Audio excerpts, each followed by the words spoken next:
Okay, I'm turning on the camera and stuff. Hi, Carlo. Hi, Vic. How are you? I don't. Uh, You just disappeared. I saw you for a second and then you disappeared. yeah, Oh, here you that's are. Can you see me well? mm-hmm. I can. Let's see. I You can want to do that. share your screen? Yeah. Let me turn the. We are live on YouTube, by the way. Okay. I won't say anything. No bad words. Uh, uh, thank you. Um, just 1 second.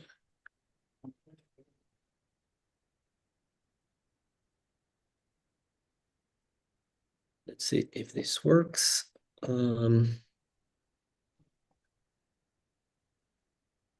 Here. Sharing is not turned on. Send requests. I think you have to allow me or something like that. Mm-hmm.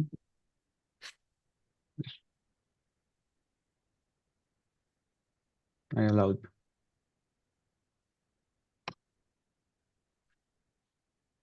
Okay, share, advanced.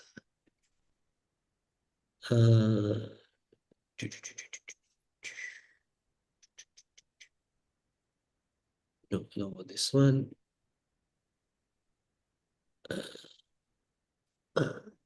Where is the option? Are you connected with some other device? Are you Carlos Fathom note taker? Oh yeah, let me call that. Let me kill that. Yeah, there's a recording things, but we don't want it. I just turn it off. Ah, okay. Uh,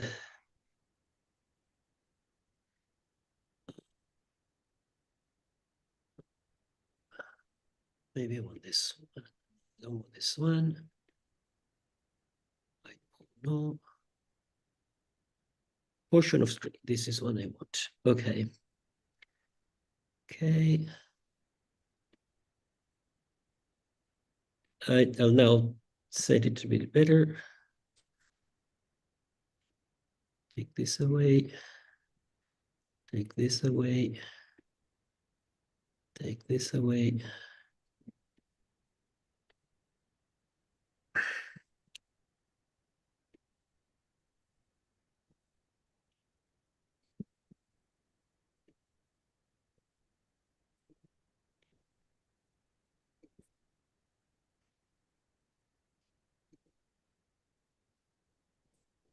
Come on.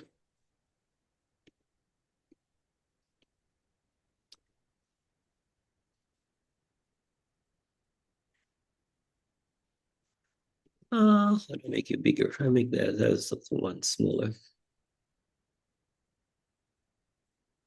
Here it is. That's what I wanted.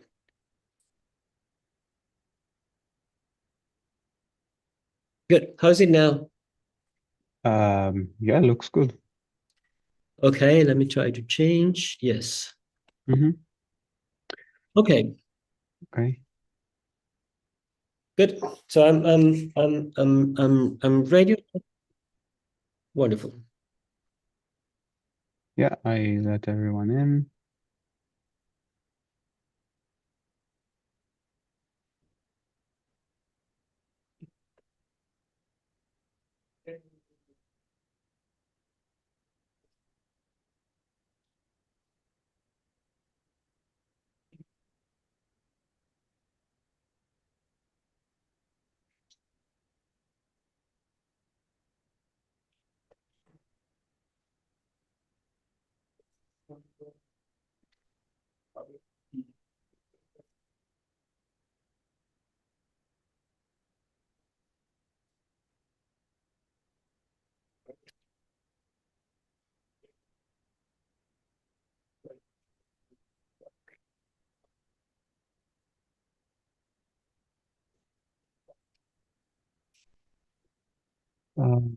Let's wait a few more minutes. Sure.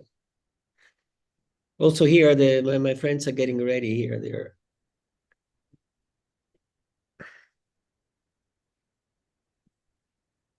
Oh, I see. I see. Now I see friends.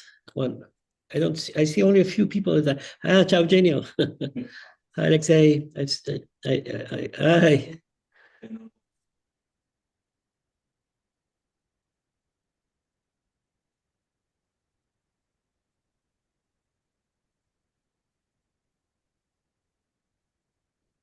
We had a snowstorm last night. A meter of snow covered everything. I had to come out from my house by shoveling. Spent 1 hour shoveling this morning. Carlo, they can't answer you. They can't unmute themselves, otherwise it would have a lot of noise. Oh, you're too nasty, Ofek. You should allow people to talk. 50 people, you have to. Okay. My friends here are setting up the room, but they seem to have difficulty. What's the problem?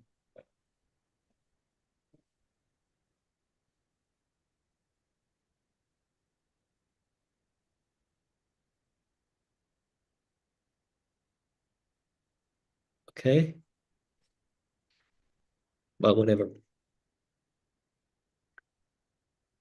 Okay, maybe let's wait until 4:05.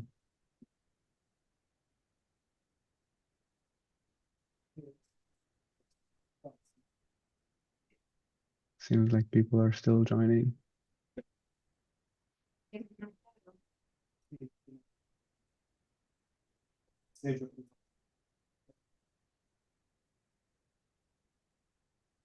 Lots of people.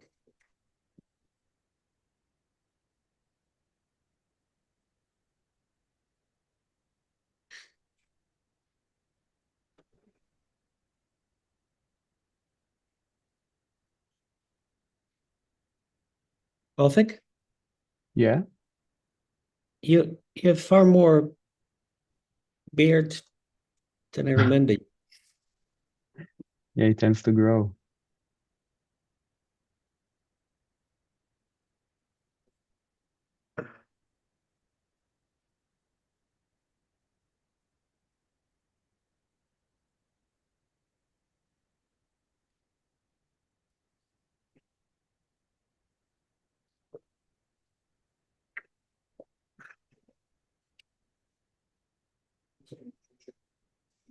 Usate il vostro, ognuno.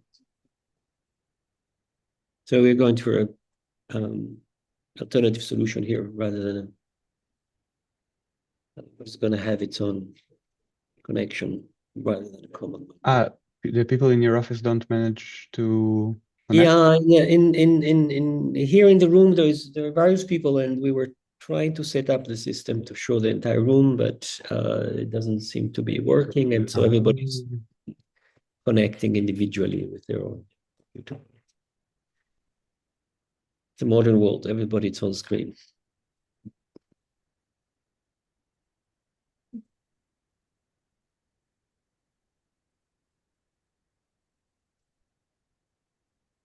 Good.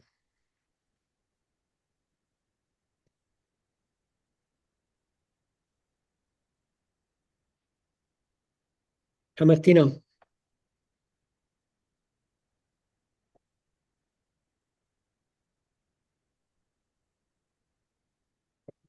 Oh, Matteo. Ciao. I'm discovering people.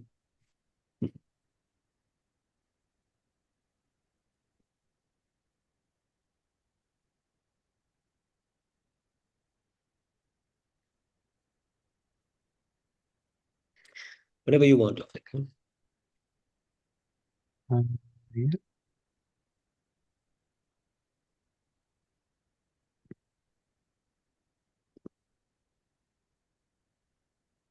So let's begin. So hello everyone. Welcome to the first QISS virtual seminar of 2025. My name is Ofek Ben-Ghiat. I am a PhD student at Marius Christodoulou's group here at ICOKI Vienna. Today we will have Carlo Rovelli. He will talk about, well, one of his favorite topics, relational quantum mechanics. So all of you are muted. And to avoid noise, you cannot unmute yourself. Of course, after the talk, which will be about 40 minutes or less. Carlo is nodding, good. I will give you the option to ask questions, and for that, you will be unmuted. Yeah, we are live on YouTube on the QISS YouTube channel, and Zoom session is recorded. So don't say anything. Oh, you're muted, so you won't say anything. Even if you say it will not be heard. But yeah, good. So, Carlo, the stage is yours. Wonderful. Thank you very much, Ofek. Thanks, everybody. Sorry for being muted. It's not my fault. It's Ofek's fault. It's a pleasure. Indeed, it is one of my favorite topics, relational quantum mechanics. I will not just talk only about relational quantum mechanics. You will see the talk will sort of slide around various perspectival aspects of quantum mechanics, and I will also try to make an effort to put some order about various relational aspects which come in quantum physics. I'm mostly doing two main things, plus a third one, which is a recent idea I'll just throw around, and I'm happy to hear reactions. So the talk is not just a single point. It's a number of points.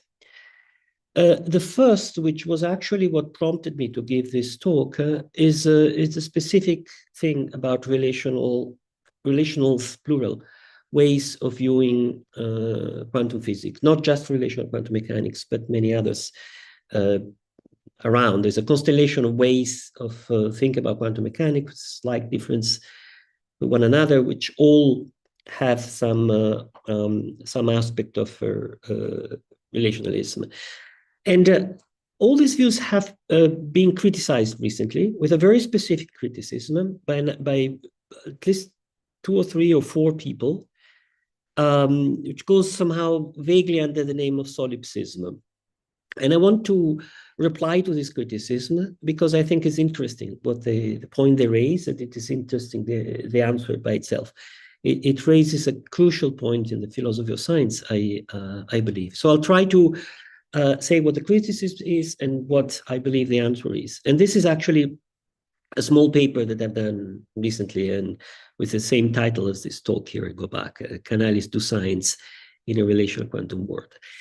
But then this will take short. I think it will take short time. Then I want to take the opportunity to discuss and try to put order between not only various computational quantum mechanics which are connected, but more important, between various aspects of relationality coming out in quantum physics, because there's been a lot of work in things like quantum reference systems, relative variables, and things like that.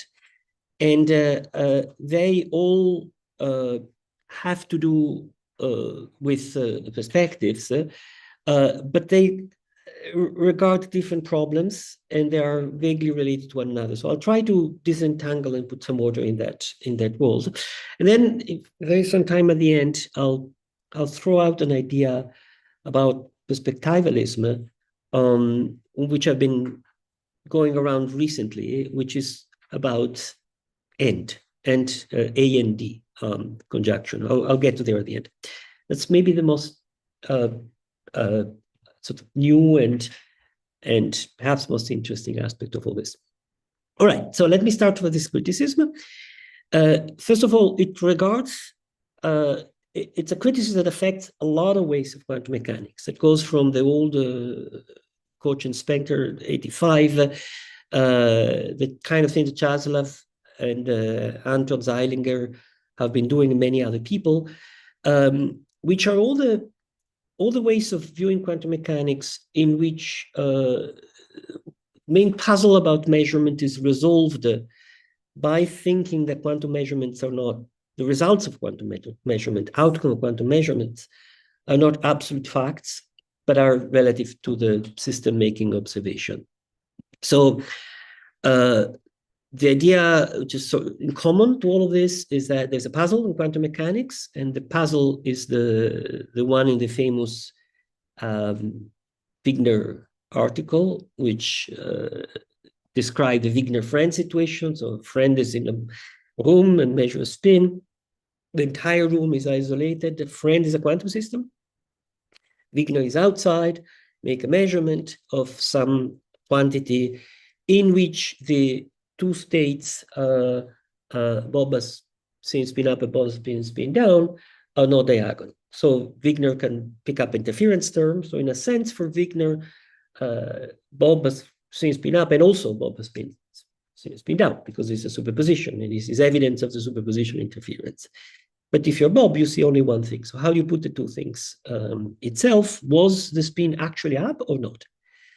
And there's a number of ways of viewing quantum mechanics which sort of address the measurement problem by saying, well, the answer to was a spin up is not yes or no, but it was yes relative to Bob and no relative to Alice. So yes relative friend and no relative to Wigner, because quantities are relative. And then one builds around that.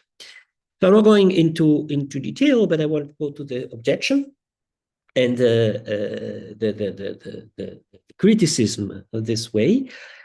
And the objection is strong. It says science is a collective enterprise. We don't do science in isolation. It requires a community of scientists that observe facts, and these facts have to be absolute, have to be shared, have to be common. And since in all these relational views, facts are not shared, are not common, they are just relatively to observers, science is impossible. This is the argument in detail. Let me actually do this slide first, because these are some quotation of some recent papers.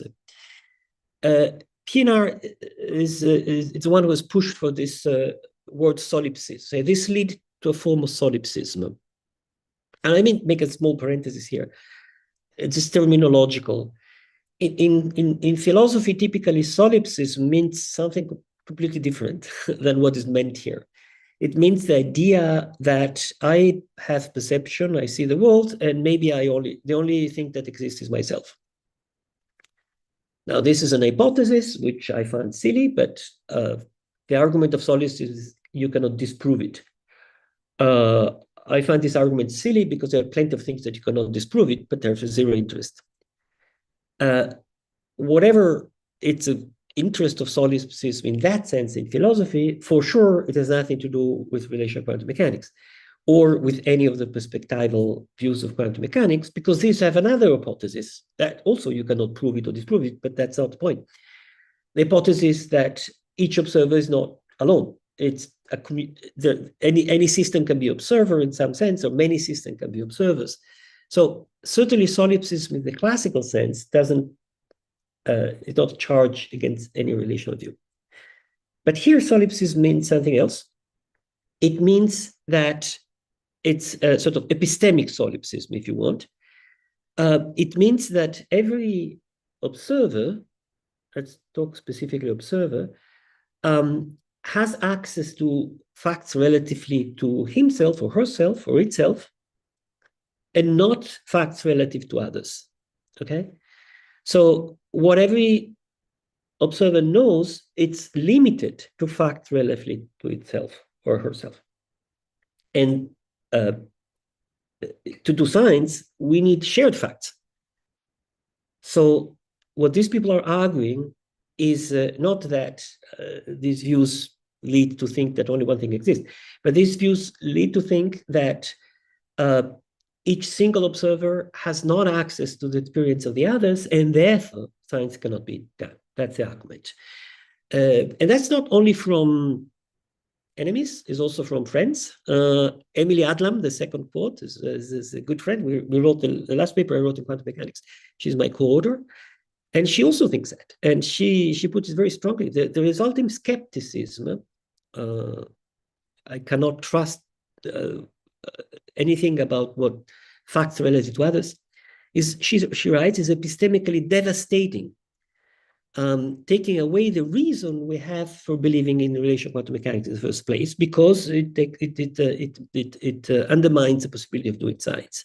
And more recently, this is 2024, Lewis, this is not, it's not the famous philosophers, a theory that blocks an agent in principle from knowing anything beyond their momentary experiences is solipsistic in this broader epistemic sense. Okay, fine, that's the definition.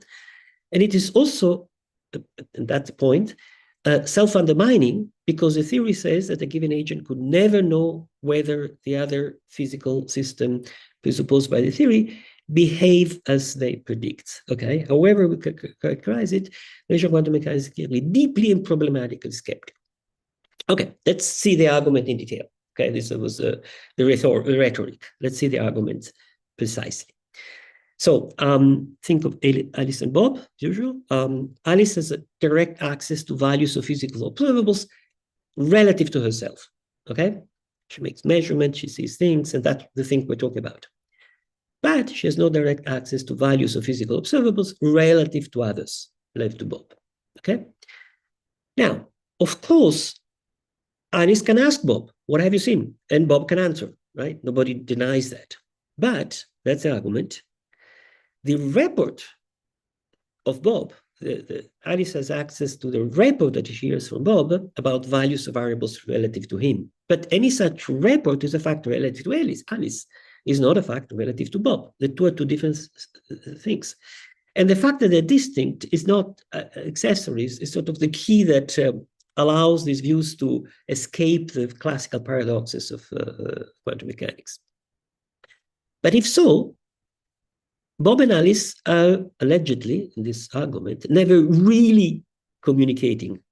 Really meaning that Alice has never really access to values related to Bob. Okay, so Alice cannot fully reliably assume that Bob's reports are truly report of facts relative to Bob. But again, to do science collectively, community observer need to have access to a shared collection of facts, and these need to be objective, blah, blah, blah, blah. And this blocks, this is not there in these views, and so we cannot do science, and therefore we cannot believe the very quantum mechanics that lead us to think these things. Okay. Now, why I think so? This is that way. Now, why I think this is wrong? The basic idea of the response. So I think this has to be taken seriously, and the careful response exists, but it's interesting by itself. So why is wrong? Because it confuses a condition that are sufficient for doing science, an absolute set of facts that everybody shares, with a condition that are necessary for doing science. What I want to claim is that we can do science without this assumption of the existence of an absolute set of sharing facts. We can do science with much less, in a weaker metaphysical assumption of about how reality works. Why? Because communication between agents, which of course is a necessary ingredient for developing science, and this is a relation with title, is also a necessary ingredient for having friends. We can communicate without necessarily having shared facts fully accessible to one another. And let me jump to this slide here. How? Well, first of all, say that Bob makes a series of experiments and find a particular physical law. Okay, then Bob reports the law to Alice. The law, I mean, I think the regularity. Bob measure spin in one direction, spin a certain angle many times, and find that certain probability of having plus plus. Okay, then it tells this to Alice. Now, this is communication because Alice has learned something which she might check, of course, from Bob. Okay, and there's nothing in relational quantum mechanics that forbids this to happen. So Alice doesn't need to have access to the actual facts of Bob for learning from Bob. Now, more important and more commonly, say that Alice measures spin up and tells Alice, Bob measures spin-ups and tell this to Alice. Then, according to quantum mechanics, Alice, okay, if nothing else happened in between, when she measured the same spin that Bob has measured, according to quantum mechanics, she finds the same result that Bob, okay? Meaning the same result that Alice heard from Bob. Careful. So whatever the reports of Bob to Alice are informative for Alice about the world, meaning about facts relative to Alice, even if they come from Bob. And that's clearly what happened when we do science, right? I ask my friend, what have you measured? I've measured spin-up. Okay, good. Now I know you've measured spin-up, and this allows me to predict if I make some measurement, I measure spin-up. And third, let's not remember that we don't do science. We haven't done science in a fully quantum mechanic mess. We have done science in a decoherence domain where there's a huge amount of decoherence, where fact becomes stable in the terminology that Andrea Di Biagio and I had in our paper about stable facts. Namely, there is decoherence, and when there is decoherence, this fine interference effect that create all this mess are just washed away. And within a decoherence domain, of course, facts are shared because when friends measure spin up, that's it. That's spin up, and there's no way Wigner to see interference between spin up and spin down. So the interference effect are lost.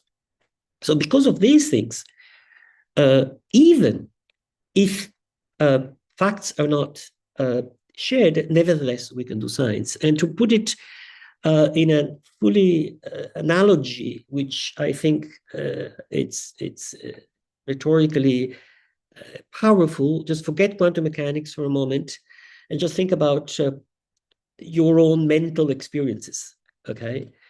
Bob has mental experiences when he sees something, okay? And Alice, of course, doesn't have a direct access to those. Alice can only hear reports of the mental experiences, right? That's our common experience. But that doesn't prevent us from communicating. We communicate. Of course, we can cheat in communication. We cannot say the truth, but that's reality. That's complex of reality, right? We communicate and we do science. We're friends, even if we don't have direct access to one another. By the way, I don't want to read this, but this is just Kant from the Critics of Pure Reason. It just says that, the same thing. I mean, because in Kant, you have the same problem, right? You don't have access to the noumenon, you have only access to relative things. So Kant immediately says, well, my experience are personal, how I can communicate with the other, how can I describe a shared world with the other if knowledge is only relative to a subject? Well, subject communicate. It's basically made the same point. So I'm not claiming I'm making a particularly intelligent new point. Is known in philosophy since the 18th century. So why the argument is wrong? Because it's true that having direct access to facts related to other could be very useful to do science, but it's not true that it's necessary, okay? It's perfectly possible to communicate in the sense of giving reports to one another, and a reliable report, it's a report that does its job in the three senses I said before. So relational views don't question in any way the possibility of doing science by using the reports, reading books, and so on and so forth. Reports might be wrong, but that's true irrespectively of quantum mechanics, right?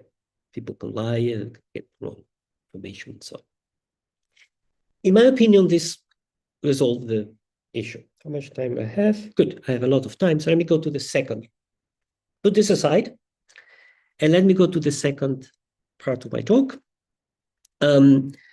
which a little bit builds on the first, but it's much wider. And here I'm talking about relationality and perspectivalism in general in quantum physics. And this came out from, in fact, several of you who are present here. I had various conversations with many of them, various aspects of this, trying to clarify various things I myself was confused.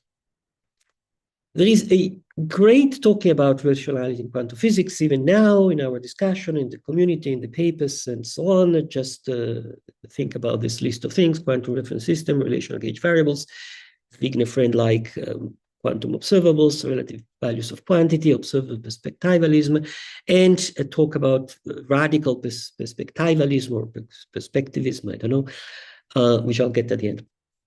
I want to say careful to the community. Guys, careful, because we're talking about all sorts of things which are different, distinct from one another. And we're very often getting confused because we think we're doing the same thing or talking about the same problem, but we are not. So let me try to put some order here. That's my attempt to put order. I'll say a few things about some of these things, but not much. First of all, there are two totally different families of issues, problems, or things to be understood, things where formalism or else are interesting, which are loosely connected to one another. In fact, I'm almost tempted to say there's nothing to do with one another, but that's probably would be a bit too strong. There is a lot of discussion. I put relative variables here. I'm not sure is the right name. About how in a system, in a quantum system,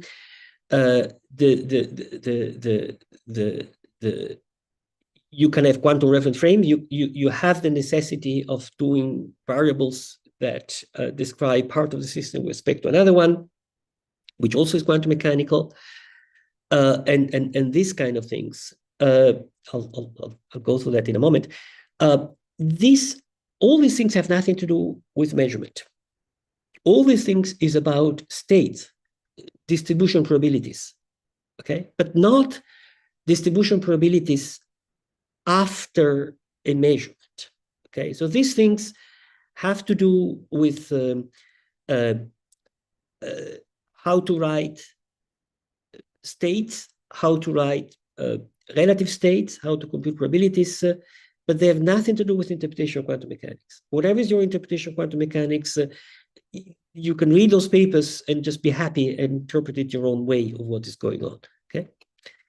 Then there is a second group of issues, which is called perspectival quantum mechanics, which is the problem of the interpretation of quantum mechanics. What the hell happens in a measurement? Why? How do I connect probabilistic states with the fact about the world?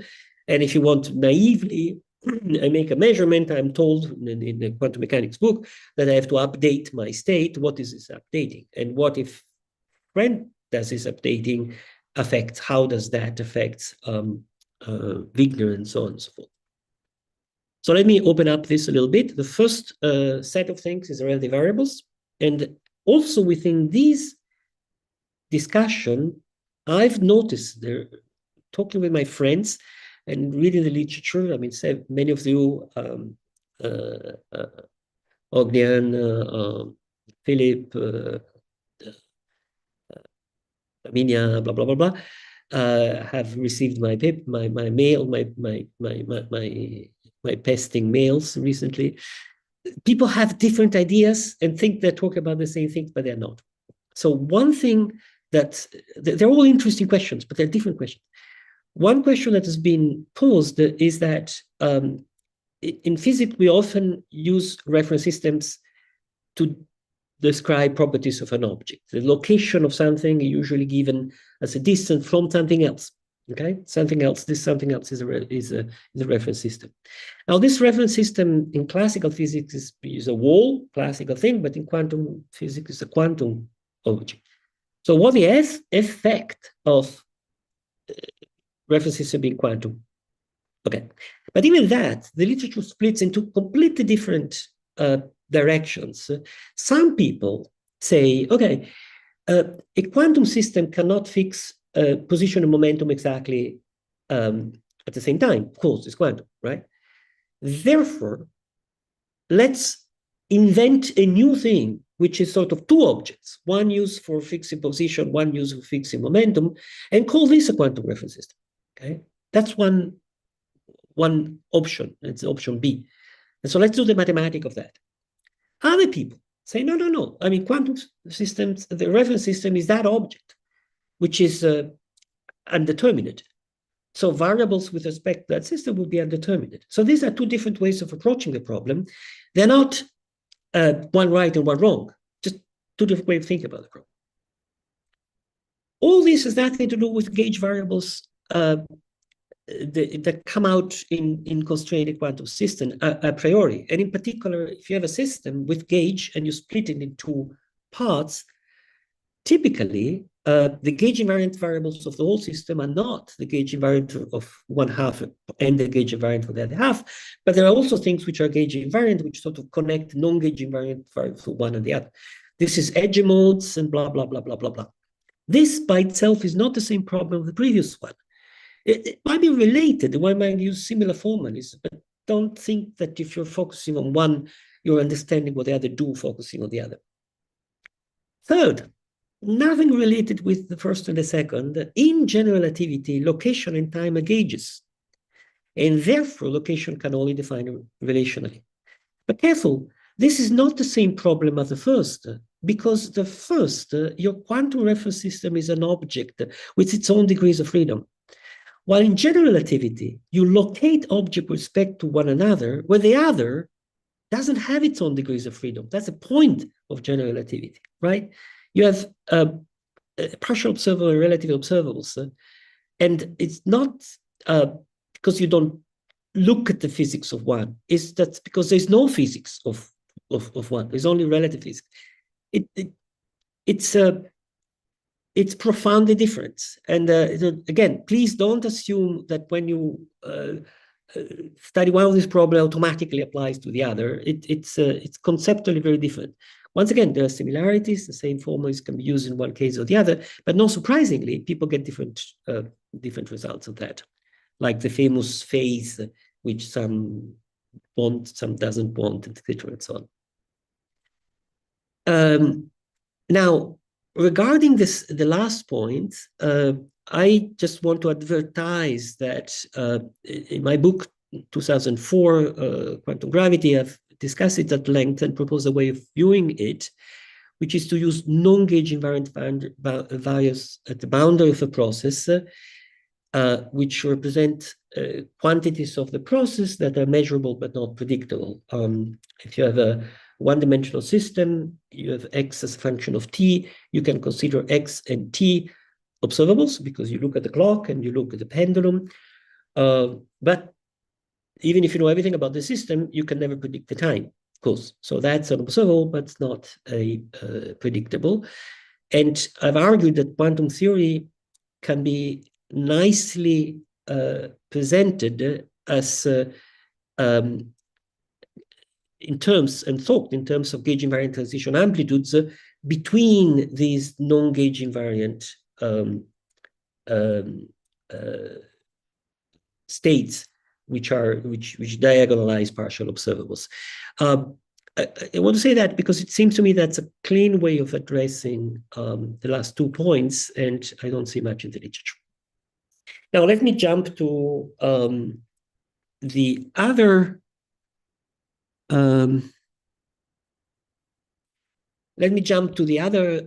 half of the problem, which are the ones which related to interpretation of quantum mechanics, which I stress and insist as much as I can, has nothing to do with what was in the previous slides. But here again, there are a variety of issues and people focusing on different things and different ideas of how to address the problem being measurement in quantum mechanics. So let me go slowly through this because in our community, this also has raised various discussions. First of all, everybody agrees that in quantum mechanics, there is contextuality. This is Bohr's fundamental idea. I mean, you cannot describe a system without talking about the apparatus at the same time. Even the Bohmians, I have a paper on that. In some sense, I don't want to go into the detail. Everybody agrees that what we call quantum measurements in quantum mechanics, so when we go in the lab, you make a measurement, what we're talking about is something that involves decoherence. Z, Zurek, I should have put other people there. And Everybody should agree with this, even if they're Bohemians, this paper I referred to. So when we do a quantum measurement in the sense of textbook quantum measurement, decoherence is needed. Okay, and that has raised a certain confusion in the discussion about relational quantum mechanics, because in relational quantum mechanics, I think it's my fault. I talked about measurement in describing things which is there's no decoherence, and that was the wrong terminology, I think. So I've mixed up things. Now, the first 2 points, everybody agrees, and in the standard quantum mechanics, no problem. Now, of course, the problem come in, and when that big disagreement come in, what happened by taking into account the quantum apparatus itself or the observers themselves are based on quantum mechanics. And there's majority of people who think that they do. Of course, physical collapse people don't, because they think that physical collapse allows things not to be, allows sufficiently big things not to behave quantum mechanics in the standard sense of quantum mechanics. Now, there is the collection of views that I referred to is just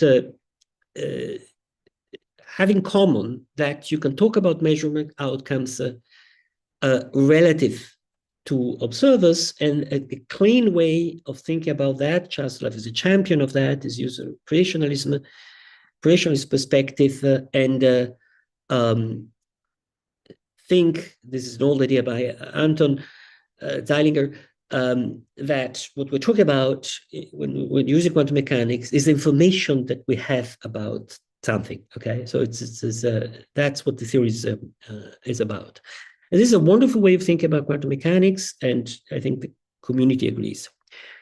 What relational quantum mechanics does, and this is a difference, is to buy that, but to say, yes, fine, but we can add to that a picture about the world, okay? So this is a sort of a philosophical move. It's not an operational move to some extent, but coming back to that. And also talking about relative physical variables when there is no decoherence. And this allows us to talk about quantum mechanics even when there's no decoherence, okay? So it makes us think that we have a theory which is more powerful than just when there is decoherence. To do that, we should distinguish, and that's what I was saying at the beginning, I think in the many texts of relational quantum mechanics, this distinction is not clear, between a system as a reference with respect to which a variable is defined from an observer in the sense of a decoherent observer. So in the title of my talk, can Alice have friends? Yes, because she can communicate as a friend. Can an electron have friends? No, because an electron is, what I'm thinking is that if you take an isolated system with 2 electrons, there's no decoherence, okay? So one electron has information about the other, yes, but one electron is not measuring the other in the sense of full quantum mechanic measurement. Within relational quantum mechanics, there is a distinction between, which has been stressed by Riedel, Calozzi. There's a last special issue of Foundation of Physics on relational quantum mechanics, the various papers about that. Within the relational quantum mechanics, between an old, some people call it relational quantum mechanics 0, radical perspectivalism, and an attempt to reduce this perspectivalism that was, for instance, my paper with Adlam. So I'll mention that in a moment. I'm going to close to the end. So yeah, I still have time first to do also this. This is what I was saying just now. We should distinguish observer in the sense system as relative value with respect to it from observer in the sense of the standard quantum mechanic observer with decoherence. So contrary to what I've done, I think we shouldn't call it observer, the system with respect to which the variables are defined. So here, I want to talk to the operationalist here. A lot of you come from quantum information, so come from a strong operationalist perspective. So here is my suggestion of operational definitions. An observer, observer is a rich sense, okay, is a system that can complete a standard quantum measurement. Okay, so you are an observer when you look around and see something in a world in which there is decoherence. So an observer can, in particular, thanks to coherence, hold records of the value observed, and this record is there. So it affects future measurement that the system performs. But then I want to say something, and I want to define it in operational terms, because I want to say that even in operational framework, you can define this. I want to say that a variable, careful, it's a key point, a variable A of a system S has value with respect to a system S if and only if, by performing a quantum measurement, I observer outside, on S, I can gain information about the variable A of the system, namely about what I could measure about the variable system S. Okay? So this is a standard, if you want, Shannon second definition of information. A of information of B, if by looking at A, I can predict what I want to say about B. See, it's completely operational as a definition. It's clean. And yet it allows me to talk about the system A, to have information about the system B, even if A is not an observer in the previous sense. That's the idea. So an observer, in the full sense, has information about the variable is measured, but however, a system can have information about the variable of another system without being an observer. Okay? So when Charles says quantum mechanics describes the information observers have, yes, absolutely. And when he says an electron is not an observer, I agree, totally, okay? But I say quantum mechanics allows us to talk about the information that the electron have on our electron according to the second definition up there, right? So electrons cannot have threat, but they can have information. And so here I want to clean up this because here I'm using Pelosi Riedel 2024. It's a very, very beautiful article. I recommend everybody who wants to say something about that.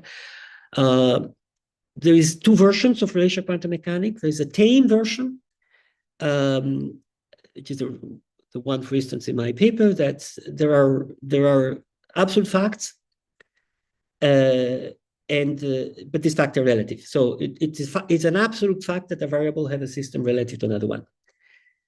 I am not yet convinced that is not possible. I think it's possible. The advantage is strong reasonable. It preserves the absolute of facts. Do I like it? No, I dislike it.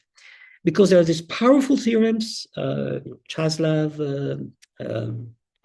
Eric Cavalcanti, Bong and others have this beautiful barrel theorems. If you go to that way, you have a picture of the world which is horrible. You violate locality, you violate superdeterminism, you violate things that you don't want to think of the world in that way.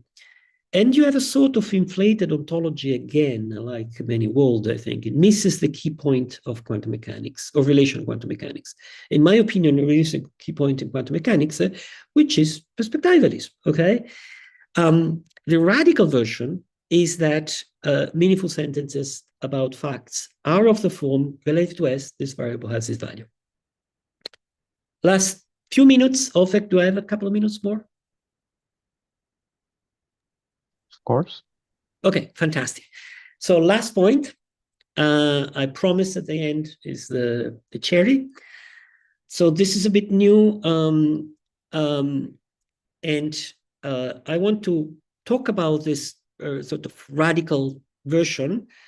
It's a possible way of putting this radicality, okay? The intuition is still the one of old 96 paper of mine, but I've spent this years trying to focus it and sharpen it with the help of plenty of friends that have contributed that. So here's the idea. Let's be empiricist, okay? In the sense that no, this is empiricist as a theory of knowledge, not in the metaphysical sense, but empiricists tell us that what we learn about the world is through experience. And so everything which is verifiable or we can connect direct to experience is meaningful. And it gets meaning by the fact that we can verify it by our experience. But sentences that are not empirically verifiable, they're not necessarily meaningless. They might be meaningful in some other sense, but they might be meaningless. So be careful about sentences that are not empirically verifiable. Not verifiable can be meaningless. Okay? So let's take this seriously and ask, what is the empirical meaning of and the conjunction? Okay? So the idea here is that the general form of the sentence that are meaningful in the world is this star form. Relative to X, certain fact Y happened, certain process happened, certain spin has a certain value. Okay? I'm thinking here, I thought being a bit too philosophical, of the Tractatus, where Wittgenstein says there's a word, there's logic, we use logic, the general form of the sentence which is meaningful is this one, okay? And is give the general form of them. Now, this is not the one that Wittgenstein gives, right? Because it's relative to X. That's the point. That's the entire point. And if you use logic, we have to be careful that the logic we use is consistent with the world. The world satisfies that. Now, consider the two sentences. Relative to Alice, the speed is down, and the sentence relative to Bob, the speed is up, whatever, something else. Okay? Even if they're not contradictory, sorry. Relative to Alice, a certain spin is down, relative to Bob, a certain other spin is up, whatever. Now consider they're in critical joint. Relative to Alice, the spin is down, and relative to Bob, something else. Now, the observation is that this does not have the general form star. And therefore, as such, it can be meaningless. And I want to argue that it is meaningless. There's no way to verify it. So the question, if I hear a report, what is really happening? If I hear a report from Bob, what is really happening with Bob? It's a meaningless question because it doesn't have an empirical way of verifying it. Of course, I can ask Bob, I can look in his mind. That's what we mean by I know what Bob has said. So in other words, there is a way of connecting A and B, but it has to be referred, it has to be in the general form star. And the point is that there are many ways. That's the point. So I can say that relative to Alice, it is true the spin is down, and that relative to Bob, the spin is up. And or I can say relative to Bob, blah, blah, blah, or relative to external third system, Charlie, this is true that relative to Alice is something and relative to Bob is something. What do these things mean? Well, it means that Alice has made a measurement on the spin and on Bob. So it means that Alice has heard Bob saying something and has made a measurement. So these sentences are meaningful. They can be wrong or right, can be false or true, but they're meaningful because they are verifiable. Okay? And this means, in particular, that to say something is a variable has taken this value with respect to Bob is not something metaphysical. It's something which is meaningful with respect to Alice because Alice can check the state of Bob. Knowledge, it's physical. Bob seeing something or Bob knowing something is nothing else than a physical state of Bob, which is accessible by Alice. That's a key idea. So, and it's a meaningful operational sentence about the world only within a context and not across context. Good. So I've used my 40 minutes. I just show the initial list of 3 things. I close here, and Ofek, I hope you can open the microphones to everybody now. I'm happy to answer. Great. Great. Thank you very much, Carlo.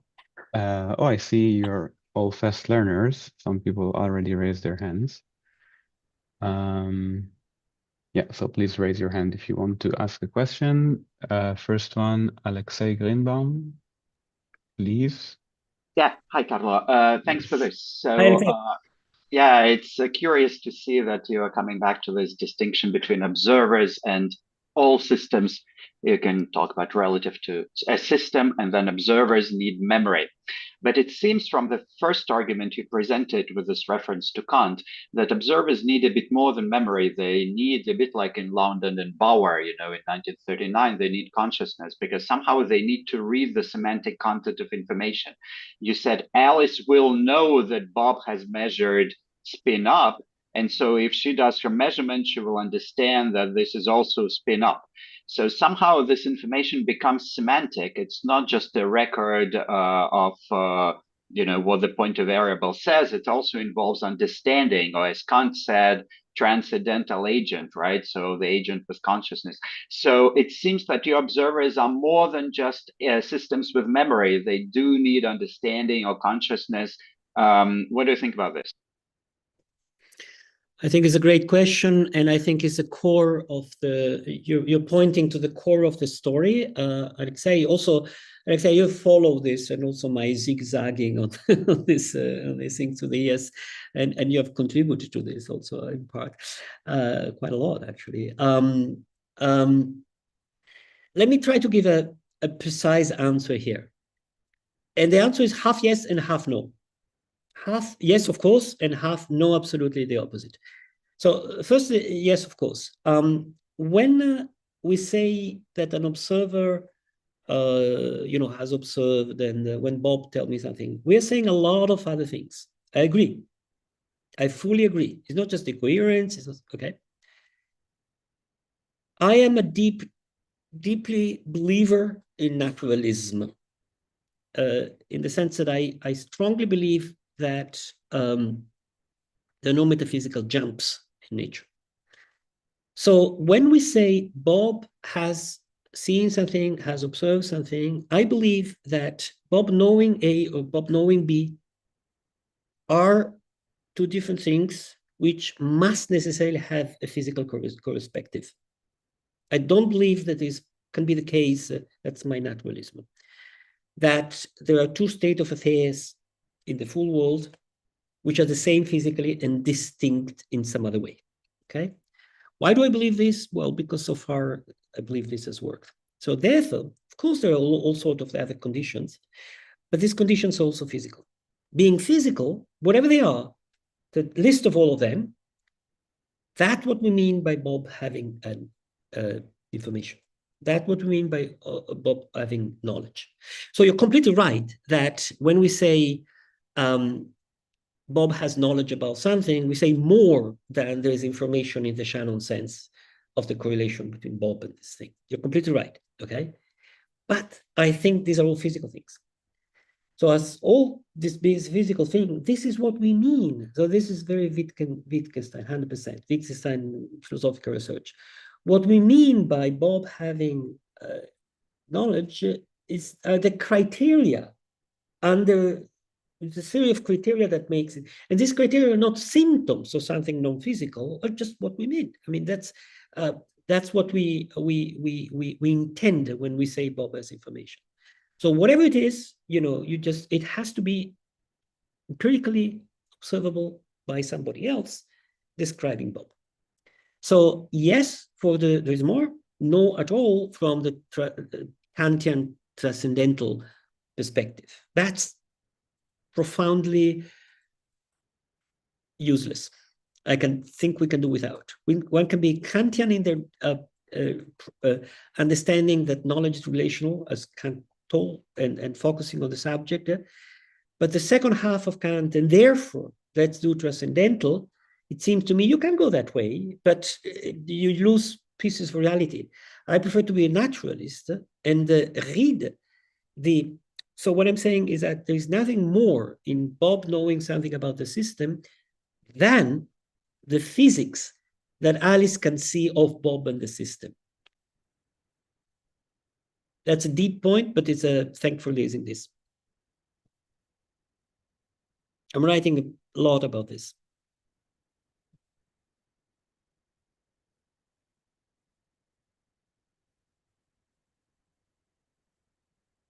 Hey, who's next? Who's Othek, are you in charge, or Alexei has been muted? Don't be so. Yeah, sorry, I couldn't speak, but yeah, thank you, Carlo. I understand your answer. I understand also all what you imply there. Maybe if you want to think again about your quotation from Kant that you've showed that actually uses transcendental arguments, so maybe that's not quite appropriate given what you just said now to use that kind of quotation, which is transcendental by nature. But that's just a remark about your slide on Kant. You're right. I'll stop here. You're right. That was misleading in a sense with respect to what I was saying. You're right. Good. Who's next? So, please, Raja, you're here. Hello. Hi, Roger. Hello. Thank you so much for this. It was very interesting. So I'm not an expert, so maybe the question is a bit stupid, but in the first argument that you presented, you basically solved the criticism that was made to relational quantum mechanics by saying Alice and Bob can communicate. So to me, it means that communication has a special role there. Is there any fundamental difference between the communication between Alice and Bob, and between Alice making a measurement on Bob's state or something like that? How do you fundamentally define what is communication there? Good. No, it's not a silly question. It's a very good question. No, there's no fundamental difference. I define communication concretely operationally. So I say that Bob is communicating some information about S to Alice in the case in which, let's take Alice's perspective. In the case in which Alice measuring Bob has the effect that Alice has information with which she can predict what's going to measure S. So it's only about standard. It's something you can read out from the quantum mechanics transition amplitudes. So if Alice, let's be concrete. I mean, I'm Alice. I know the initial state of Bob and the spin. I know that the spin is in some whatever, and the Bob is ready. I know that there is a certain interaction, and then I know that, say, imagine there is entangled. This is a spaceless situation, but any other could work. And now I know that there is entanglement, and now I measure Bob. Okay, and by measuring Bob, Bob says, "Oh, the spin is up." Okay, and now I'm Alice. I know that if I'm gonna measuring the spin, I'm gonna finding up because I trust quantum mechanics. I have previous information. I know about the dynamics. So from one, I know about the other. So I call this particular measurement of Bob that Alice do a communication because it's informing me about something else. Okay. So I'm giving a definition. It's related to the question that Alexei asked before, right? There's nothing transcendental. There's nothing non-physical here. It's everything that we express in physical terms. Everything that can be expressed in non-physical terms can be translated in physical terms. Okay, thanks. Vision. Please, Richard, Hilly. Yes. Hi, Carlo. Hi, Richard. Great to see you. I really enjoyed your talk, and I've been following your relational quantum mechanics for many decades now, not merely many years. I know you came closer, you slide away, you become a cubist, but I love you nevertheless. No, I'm not in danger of becoming a cubist, although I think they have some very interesting insights to offer from which we can all learn. And there are two things that you said that would help me to make a contrast between your version of relationism and a version that I've been working on myself in the past few years. The first thing you said, and this seems to me to start out in exactly the right way, but then go off the rails towards the end. What science needs is a shared collection of facts that need to be objective and not observer dependent. That's good. But then you said after that is absolute. And that's where I think things went wrong. I think there can be a shared collection of relative facts, and that's sufficient for science. And objectivity is a distinct notion from absoluteness. There can be objective relative facts, which are, since they're relative, they are not absolute. The second thing that you said, I want to link this up together with that, is that Alice and Bob can share the same decoherence regime. And I think that too is a very important point to stress. But my suggestion is that if relativism, or what is relative, is not relative to an observer or to a physical system, but to a decoherence regime, then Alice and Bob can share the same decoherence regime. They can share the same set of relative facts relative to that decoherence regime. And that's enough to give those shared relative facts the objectivity that science needs. So that's my own view. I don't think that we should relativize things to systems or to observers. I think we should relativize them to decoherence regimes. And if you go that way, which I myself am inclined to do, then you get away from some of the problems that relativizing things to observers or systems get you into. Great. So good. So let me try to answer fully to this. This is very good. Again, it's two steps. So the first point you made, I'm 100% with you. And in fact, I could have said things better. You're right. So first point you made is that to do science, we don't need a set of shared absolute fact, but we do need a set of shared relative facts, and that we can get it, and blah, blah, blah, blah. So you're right. That's perfectly, that's good way of answering the objection, which I buy, I share, and I'm with you. Now, with respect to the second point, namely, your second point is that it's enough to make facts relative to a decoherence domain, not that's what you prefer, instead of making relative to systems. I agree with you that it is enough for understanding quantum mechanics. So I have nothing contrary. I don't think there's anything wrong in this view at all. But the difference between the way I would like to view quantum mechanics and the way you are suggesting is the following. Your view is fine, but your view tells us that in some sense we have no way of making sense of quantum phenomena unless there's decoherence. I would like to say, if there's decoherence, this way of making sense of quantum mechanics, that's correct. I mean, if you have different decoherence domains, blah, blah, blah, blah, blah. But I would like to go past that. And I suspect that quantum mechanics allows us to do a little bit better, if you want, metaphysical or even physically, namely to talk about the world even when there is no decoherence at all. Okay. Now you might say, "Oh, that you in this you're close to Jaroslav."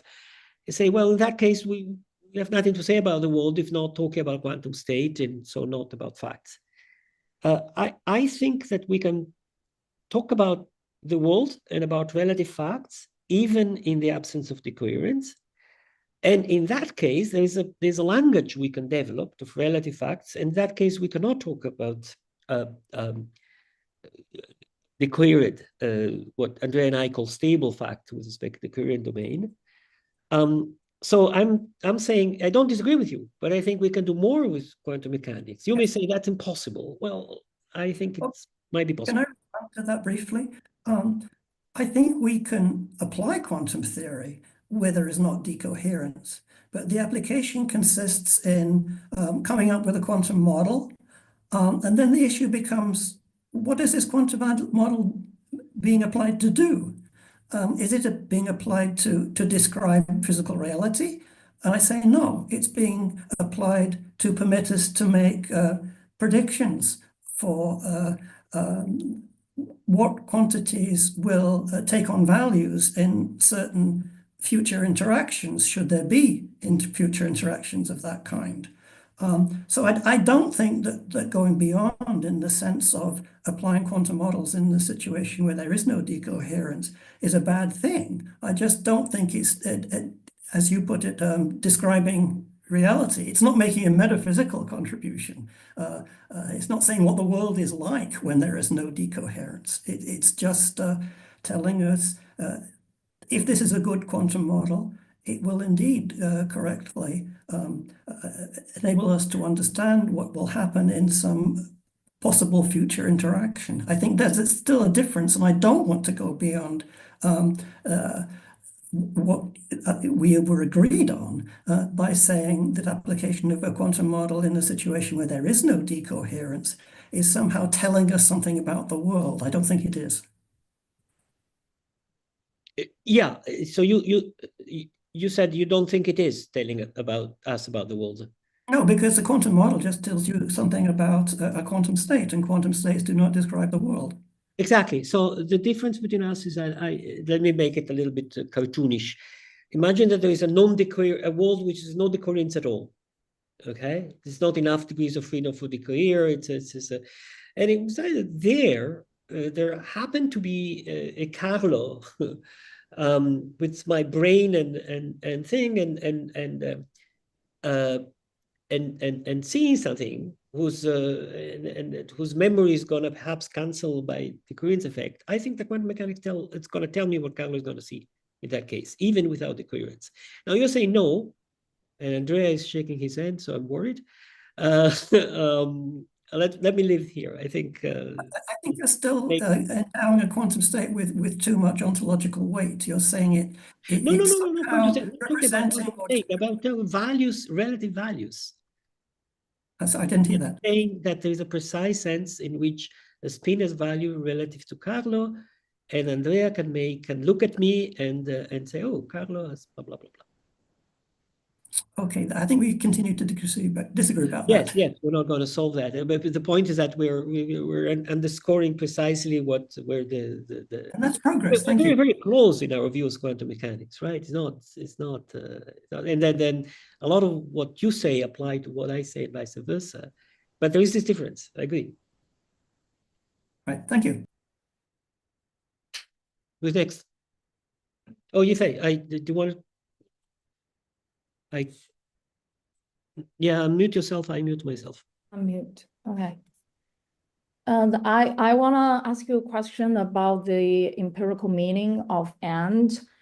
And I want to ask you, how would you describe the statement where Alice has measured the spin up and Alice has got the report from Bob, but there's no Charlie, right? Which is relative to Alice. Alice has got the report and that describing the information state of Alice. What's that statement going to be like? Okay, so mute. Okay, yeah. Thank you. Yes, yes. So the scenario I have in mind is the following. I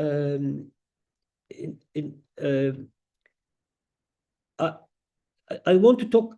It's a scenario which allows me to talk about communication. It's a basic scenario that allows me to talk about communication. Instead of saying it's a fact that Bob has measured something. It's a fact that Alice has measured something. And are they connected? They're not connected. I want to say that doesn't mean anything. I cannot compare Alice's perspective, Bob's perspective. What I can do is to take a perspective. So let's take Alice's perspective. Okay.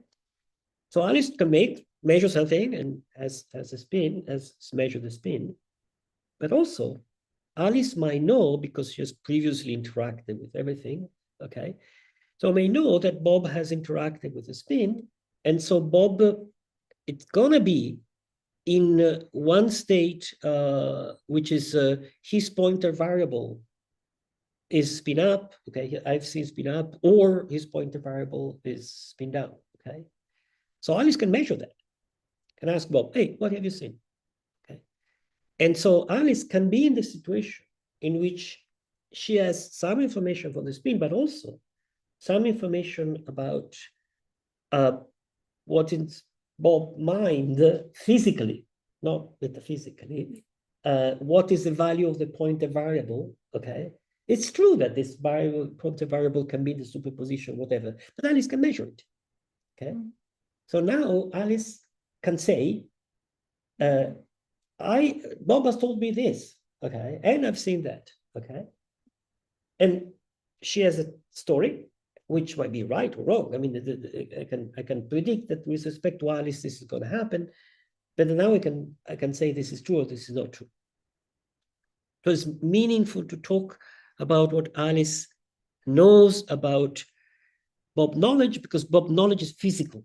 It's a state of his pointer variable. It's not Kantian transcendental. That's the key point of the story. Okay, let's.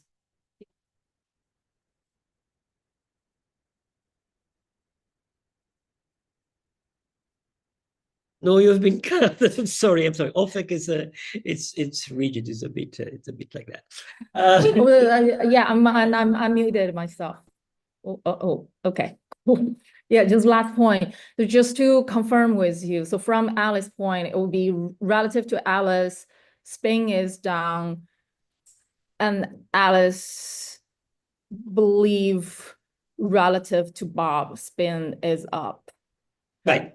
And because we believe in physics, I feel like that's all there is to say. Exactly. Exactly.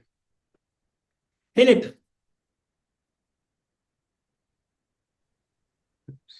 Carlo, can you hear me? Or can Yes. you hear me? Okay. It's good to see you again. I really appreciate the epistemic humility that comes through again and again in your talks and in terms of specifically relational quantum mechanics. But so I have two related questions, which may ultimately require the transcendental to answer, but I'll ask the questions and see if we can make some connection.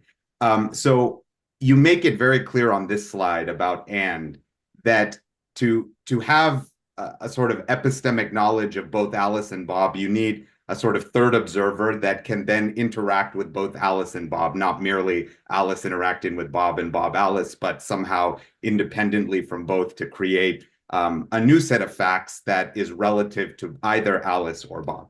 So a lot of in these Wigner's friends setups, or even the Cavalcanti setups where you have super observers, there's a sense that these are not friends in our traditional sense of communication, but rather it's someone in a box measuring a system, and the Wigner is measuring the friend in superposition with that system, and so on and so forth, in the infinite regress of observers.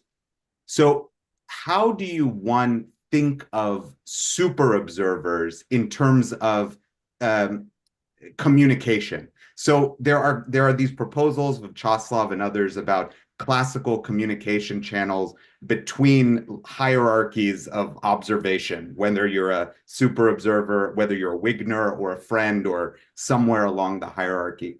So there's a sense that to become a super observer in a physics setup, you merely have to measure someone in a box. So that's kind of a set of questions that I'm curious about in terms of your perspective on how one, not the physical setup, but how one actually becomes a super observer in terms of local communication, classical communication channels.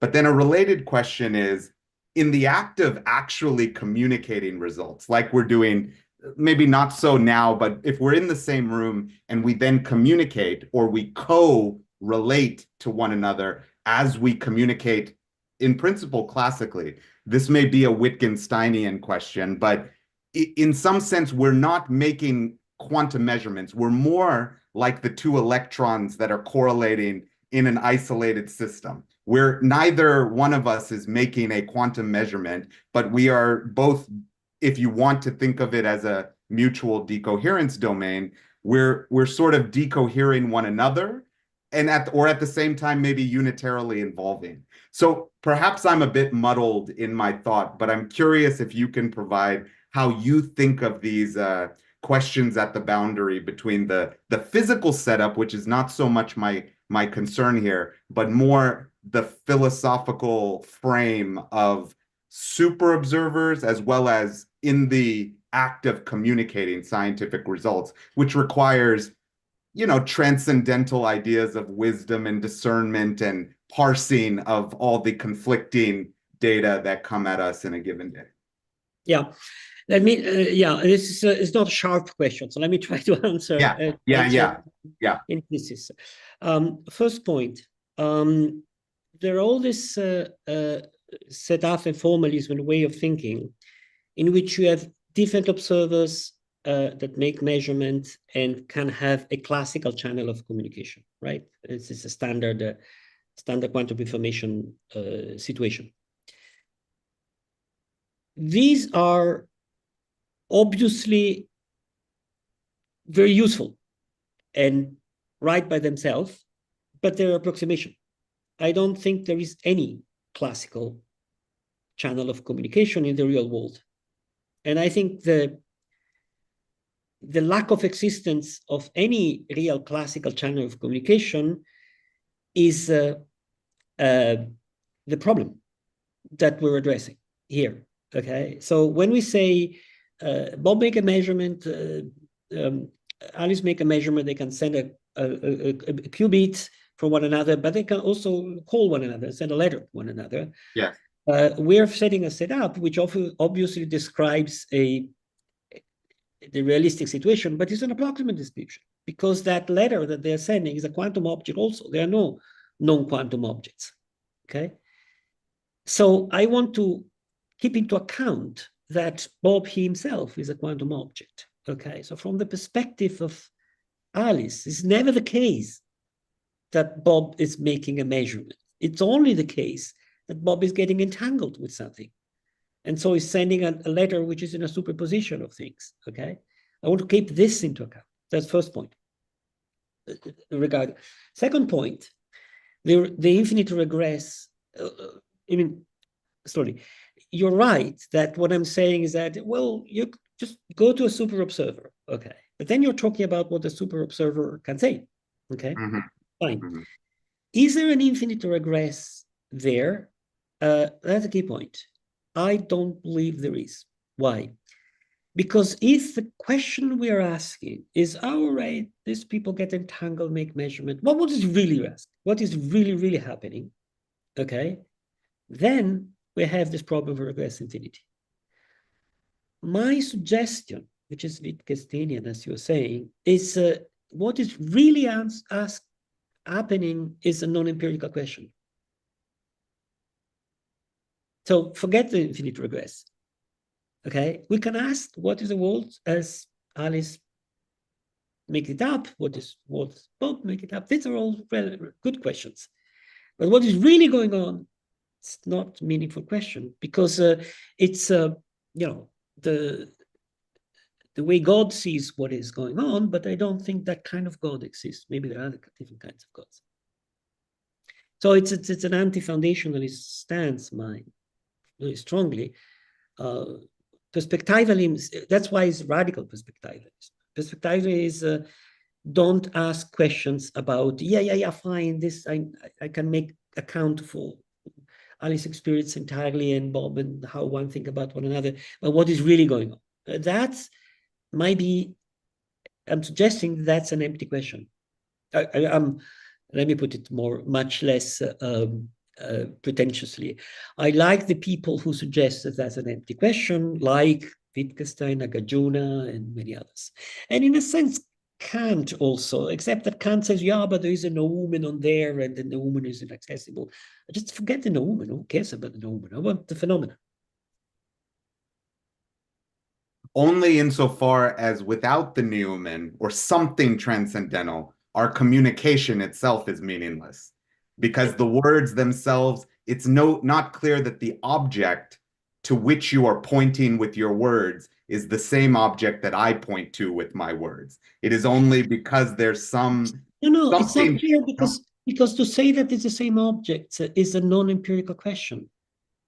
Right, but it's essential for communication to proceed effectively. No, If I don't understand your words at all, and I think your objects are totally distinct, and I create an arbitrary mapping between my words and objects and yours, we can't communicate. I claim we can. We can, because when you're Bob and you're physical and you make a measurement, physical, you are just, telling me something. But when you're telling me something, you're not doing something non-physical. We're not communicating. The key, the key point. In fact, I'm writing a book on that. So this is chapter 1 of the book. Communication is physical. Information is physical. Knowledge is physical. To say that Bob has a knowledge is not something about transcendental thing. It's about the atoms of Bob. It's a way of it's a good name for a certain configuration of Bob's atoms in his brain, given the configuration of all the others. Maybe this is a long discussion, but so maybe yeah. Maybe in Vienna. I look forward for that very, very much. Yes, we'll talk. And of course, we're not. It's hard to agree on metaphysics. We can find one another ways of. Andrea. Please, hi, Carlo. Andrea. Nice to see you. So sorry, I'm gonna get a little technical on you if you're not too tired, because you have to answer many different questions. But I'm very interested. I'm very happy and interested to hear that you're moving into this idea of distinguishing facts relative to systems and facts relative to observers, and using decoherence as a tool to make that precise in a sense. But I'm afraid that decoherence doesn't do what you want it to do, and incidentally also what Richards wants to do. Because decoherence is, as we discussed already, decoherence is not an objective thing that happens. Decoherence is in a way it's perspectival. It's relational, right? Because whether the particle in the box has decohered or not depends on the kind of operations I can do on the particle, right? It's like thermodynamics. Like there is a thermodynamical notion of entropy, but a lot of entropy is not that. It's the kind of entropy related to the kind of operations I can do to a system, right? Yeah, and same decoherence. Right, same for decoherence, very similarly. In fact, there's many thermodynamical arguments that go into estimating whether something is decohering or not, and so on. My point, challenge to your idea, to your definition, is you're saying an observer is something that has certain variables, they decohere, that can store information and so on. But whether those variables decohere or not depends on the kind of stuff that something else could do to it. And this is precisely the starting point for the extended being as friend scenarios, right? And so somehow, whether a system is an observer depends on a second system that is observing it and describing it. And therefore, for example, if I want to think of myself as an observer, somehow I cannot do it from my own intrinsic perspective. I have to do it from somebody else's perspective. And then two different observers would disagree whether I'm an observer or not. I don't know. I like the direction of I think part of solving the measurement problem will be to describe observers within quantum mechanics. But I don't know if this is within RQM, if this makes sense in this way, with these perspectival statements and so on. Yeah, it's I'm finding several of my answers going in the similar structure. I hear you and say yes. Yeah. It's absolutely true that what you're saying is that to be an observer, it's itself a perspectival thing. Right? Yeah. Good. Welcome to radical perspectivalism. That's the point. I mean, that's the point. If you're asking, if you go further and say, no, no, well, I want to know what is really, really an observer, not in a perspectival sense, that's my philosophical position. I mean, that might be a non-empirical question. Right. But so the statement, system B is an observer, this, from your point of view of these relativized statements, it would be like relative to Alice, Correct. system C is an observer or something. Correct. Only one technical detail.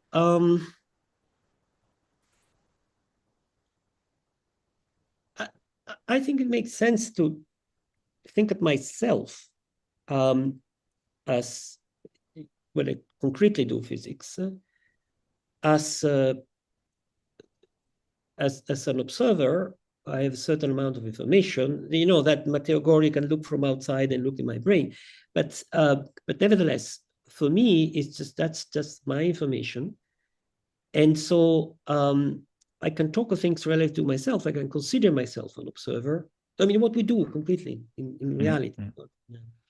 So the only slightly technicality with respect to what you said, at some point you said, well, it's only respect to somebody else. The three version of C, C prime, and C second that I put here is not just C second, there's also C prime and C second, which, if you think for a moment, block any regression at infinity. With respect to Alice, it's true that, I mean, we don't need to go to Charlie to compare Alice and Bob. Alice and Bob are made by Alice himself. There's no need in another thing. Of course, we don't get everything we're interested but that's the point. I mean, we only are interested in things which are within a perspective. My general message is forget questions which are perspective independent. No, that's fair. That's fair. It's just that I mean, in a way, I just limit to my own perspective, and that's what is allowed in a sense, because I cannot reason about other people's perspective. Completely right that in that operational definition of observer, I haven't said it, but precisely for the reason you're saying, you're pointing out about what it means to decohere, that's itself perspectival definition. Okay, good. Thank you. I look forward to discuss more. Yeah. Matteo. Go ahead. Hi, Carlo. I have a small question. So I did not quite understand why it is a perspectival question, who is an observer. Why am I not an observer relative to myself? Oh, because this particular definition of observer I'm referring to is requires decoherence. And whether a system decoheres or not is perspectival in the following sense. Decoherence is that some information has been lost, essentially.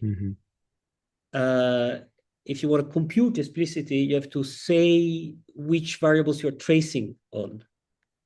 Now, why you're considering those variables, you have to say which one is the environment, okay? And now, why are you treating an environment as such? I could look at the environment and find out the missing information and don't be subjected to the limitations that decoherence imply. So when we say that there's decoherence, we're saying there's an environment, we say that there are some variables which are inaccessible. So it's relative to the fact that these variables are not accessible. So if the two of us, me and my brother is smarter than me and has very good measuring devices, he can access this variable. So with respect to me, there's decoherence, with respect to him, not. Because with respect to me, the interference is lost, but he can trace in all the lost information there, he can trace that information and make a measurement and see a decoherence effect. So in that sense, decoherence itself is a relational. It's an observation that many people have done. But does it have to do with the fact, with the definition of you as an observer? I mean, still to your brother, he will look at you and say, Carlo is an observer. It uses the fact it completes a standard quantum measurement, and the standard quantum measurement requires decoherence. So the definition uses the distinction between system apparatus and environment, and that distinction is it's, if you want, it's arbitrary in some sense. Yeah, it's not arbitrary. The definition is relative to this distinction. Okay, thank you. Matteo Gori, please. Yes, hi, Carlo. Thank you very much for your talk, and I will try to keep very short. Forgive the naivety that has not been healed since the time in Marseille, so please forgive my amateur question. So in the perspective that you presented in this relational quantum mechanics, I try to figure out, maybe after too much reading of Giordano Bruno, as a sort of directed graph where information... I suggest you somebody want to burn me. You suggested somebody want to burn me? No, absolutely not. After reading, for me, too much Giordano Bruno, I try to make a pictorial version in my mind of what you just presented. Try to put each system or observer in a node and see some direct graph information. You say the information and the possibility to make a statement is just in a directed way from one to the other, this information relative to another system.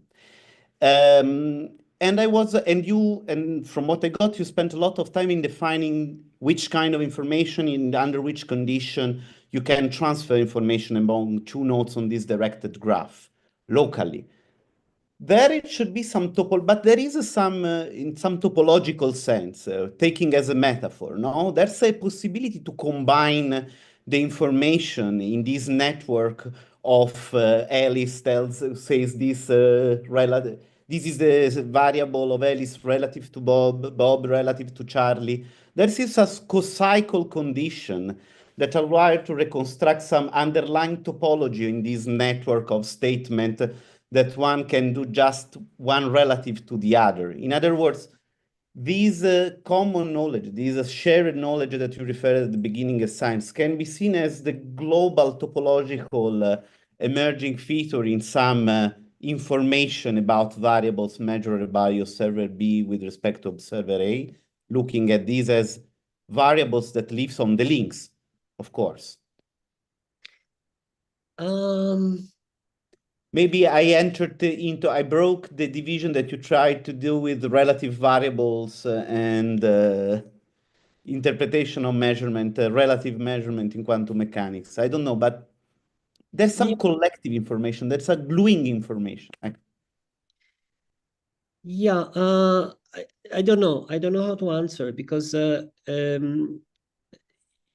you know, on the one hand, my first reaction is to say, wait a minute, bringing everything together in that way is exactly what I say. It's impossible, but that's probably not the right answer, and I have to think better. And there is an interesting suggestion in what you say, which seems to be very interesting, which comes in some. Which definitely comes in discussion. You know, when friends is in the box and measure the spin, and then Wigner measure something interference, and then friend asks something to Wigner, not Wigner. Friend is getting an information from Wigner about what Wigner got as information about friend. Okay. Is that so? Here we are in one of your cycles that you're referring to. So this is the kind of things that happen in these extended Wigner scenarios and various forms.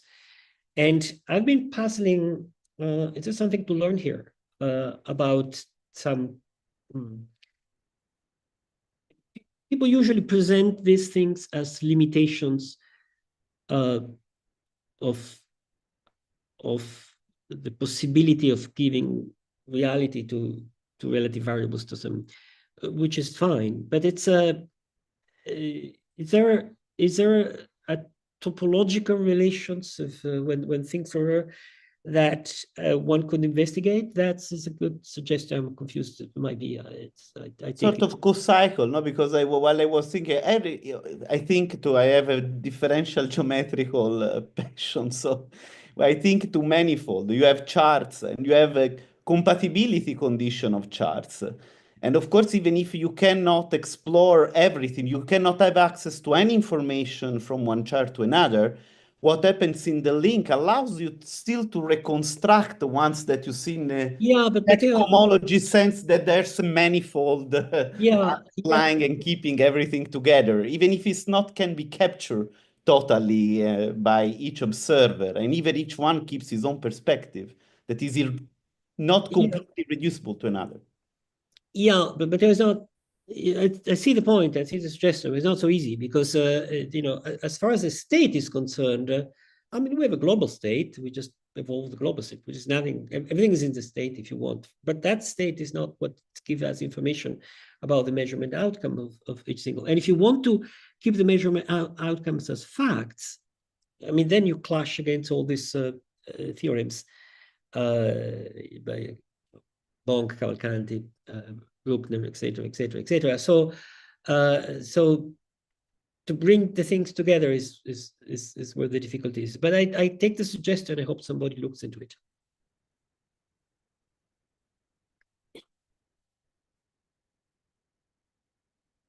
Ding? Please, Dingja. Hi, short question. What is a system? Oh, it's a good question. What is a system? I think that the first thing one should learn to be a good scientist is not to be attached to definitions. The more a concept is ill-defined, the more powerful it is. I think just that energy. If you fix a definition, then you don't get it. So a system is, I would say, is the following.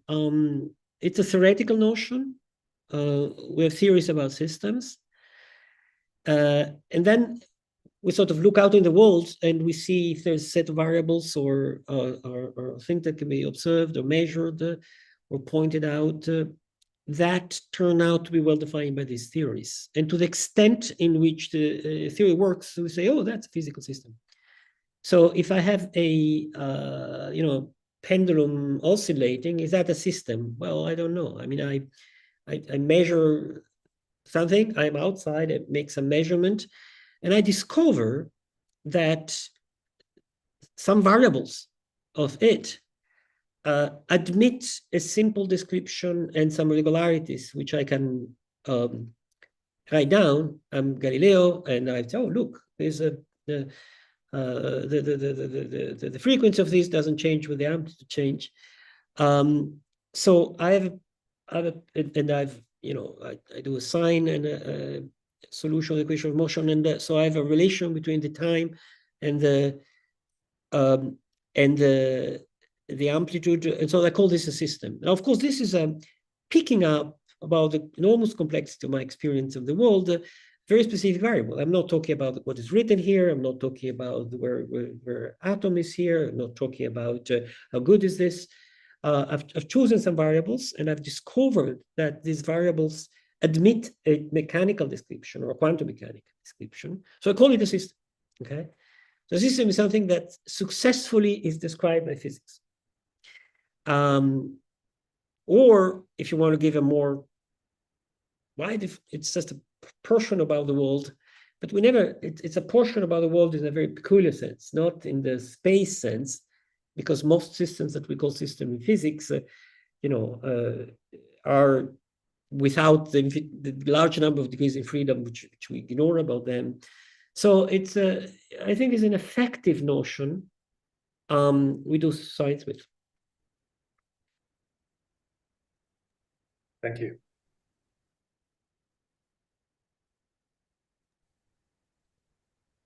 Okay. Looks like there are no questions anymore. Let's thank Carlo with the Thank you. Well, fantastic question, by the emoji. way. Thank you very much to everybody. Bye-bye. The next QISS seminar, before we all go away, will be in a month by Doreen Fraser. You will, of course, receive an email about it.